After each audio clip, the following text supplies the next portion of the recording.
ঈদের দিনের কিছু আমল সম্পর্কে আলোচনা করতেছি। ঈদের দিনে তাড়াতাড়ি ঘুম থেকে ওঠা সুন্নত, অর্থাৎ ফজরের আগেই ঘুম থেকে উঠতে হবে। মিসওয়াক করা সুন্নত। রাসূল করিম সাল্লাল্লাহু আলাইহি ওয়াসাল্লাম বলেন, ঈদের দিন মিসওয়াক করা। অন্য সময় তো মিসওয়াক করা সুন্নত আছে, ঈদের দিন মিসওয়াক করা এটি একটি আলাদা সুন্নত। গোসল করা সুন্নত, প্রয়োজন না হলেও গোসল করা সুন্নত। পবিত্র এবং উত্তম কাপড় পরিধান করা সুন্নত। সুগন্ধি ব্যবহার করা সুন্নত। শরীয়ত মতো সুসজ্জিত হওয়া সুন্নত।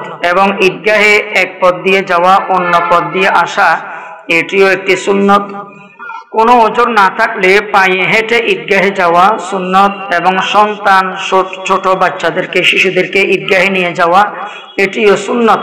তাড়াতাড়ি ঈদগাহে যাওয়া সুন্নত। ঈদের নামাজ ঈদগাহে পড়া সুন্নত। রাসূল করিম সাল্লাল্লাহু আলাইহি ওয়াসাল্লাম ঈদের নামাজ ঈদগাহে আদায় করেছিলেন। এবং ঈদুল ফিতরে তাকবীরে তাশরিক পড়তে পড়তে যাওয়া, ঈদুল আজহায় উচ্চস্বরে, ঈদুল ফিতরে নিম্নস্বরে। আল্লাহু আকবার, আল্লাহু আকবার, লা ইলাহা ইল্লাল্লাহু, আল্লাহু আকবার, আল্লাহু আকবার, ওয়া লিল্লাহিল হামদ এই তাকবীরে তাশরিক পড়তে যাওয়া।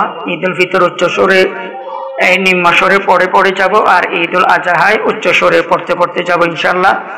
আর ঈদুল ফিতরে তো আমরা জানি কোনো মিষ্টান্ন জিনিস খেয়ে ঈদগাহে যাওয়া সুন্নত, কিন্তু ঈদুল আজহায় এর বিপরীত। অর্থাৎ যদি সম্ভব হয় ঈদুল আজহায় ওই দিন কোরবানির গোশত দিয়ে প্রথম আহার করা সুন্নত, যদি সম্ভব হয়। আর ঈদের সময় কিছু জিনিস আমাদের বর্জন করা উচিত, যেমন 3 বার কোলাকুলি করা, মুআনাকা করা। এটি আসলে বর্জনীয় জিনিস। একবার ভালো করে কোলাকুলি করতে হবে। এবং কোলাকুলি করার সময় অর্থাৎ মুআনাকার সময় একটি দোয়া আছে, আল্লাহুম্মা জিদ মুহাব্বাতি লিল্লাহি ওয়া রাসূলি, এই দোয়াটি পড়তে হবে। অনেকে 3 বার কোলাকুলি করে, দোয়াও পড়ে না, এটি বর্জনীয়। তারপরে এক হাতে মুসাফা করা, এটি উচিত নয়। 2 হাতে মুসাফা করতে হবে, 2 জনের 4টি হাত হবে। এবং দোয়া পড়তে হবে, ইয়াগফিরুল্লাহু লানা ওয়া লাকুম, এই দোয়াটি পাঠ করতে হবে। এক হাতে অনেকে মুসাফা করে, আর মুসাফার সময় নাম বলে। নাম বলা একদম ঠিক না। নাম বলা, পরিচয় এটি পরে পারা যায়, কিন্তু মুসাফা করার দোয়া আছে। আর 2 হাতে মুসাফা করতে হবে। আর ঈদের সময় অনেকে